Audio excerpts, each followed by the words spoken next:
বাংলা ভাষা বিরোধী, বাংলার মানুষের গায়ে হাত দিতে দেব না, আর মতুয়াদের অধিকার কেড়ে নেবার চেষ্টা করবে না, তাহলে আমার থেকে ভয়ঙ্কর কিছু হবে না। আমি রাস্তা থেকে সুপ্রিম কোর্ট পর্যন্ত লড়াই করেছি।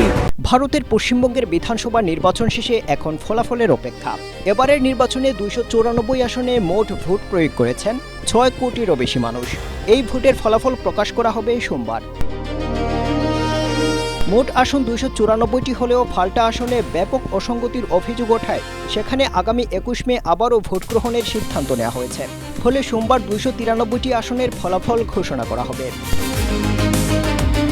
29 এপ্রিল ভোট গ্রহণ শেষ হওয়ার সঙ্গে সঙ্গেই বুথ ফেরত জরিপ প্রকাশ করেছে বিভিন্ন সংস্থা। স্ট্রবেরি সুপার ডটেড ও ক্লাসিক ভ্যারিয়েন্ট সেন্সেশন জাগুক শিহরণ, যাদের বেশিরভাগই এবার ভারতীয় জনতা পার্টি বা বিজেপিকে এগিয়ে রেখেছে। তারা বলছে এবার সেখানে সরকার গঠন করতে পারে নরেন্দ্র মোদীর দল। বুথ ফেরত জরিপের ফলাফল সত্যি হলে প্রথমবারের মতো বিজেপির কবলে যাবে পশ্চিমবঙ্গের রাজনীতি। শুধু তাই নয়, এবারের নির্বাচনে বিজেপির জয় নিশ্চিত বলে দাবি করেছেন নরেন্দ্র মোদী। তিনি বলেন, পশ্চিমবঙ্গে এবার নিশ্চিতভাবেই বিজেপি ক্ষমতায় আসছে। মমতা বন্দ্যোপাধ্যায়ের তৃণমূল সরকারের বিদায়ের সময় হয়ে গেছে। ভবানীপুরে মমতা বন্দ্যোপাধ্যায় পরাজিত হবেন দাবি করে মোদী আরও বলেন, তৃণমূল তাদের নিজেদের ভোট ব্যাংকে খুশি করতে ধর্মের ভিত্তিতে সংরক্ষণ দেওয়ার কাজে নেমে পড়েছে।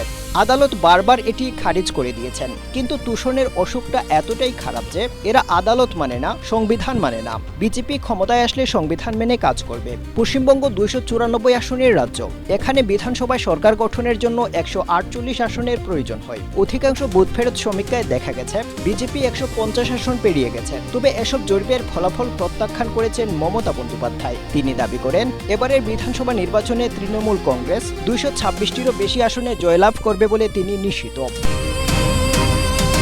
মমতার দাবি, বিজেপি টাকা ব্যয় করে এসব বুথ ফেরত জরিপ তৈরি করেছে, যার সঙ্গে বাস্তবতার কোনো মিল নেই। গেল 3 বারের মতো এবারও তার নেতৃত্বাধীন তৃণমূল কংগ্রেস সরকার গঠন করবে বলে দাবি করেন মমতা বন্দ্যোপাধ্যায়। Afzal Hussain, Asia post.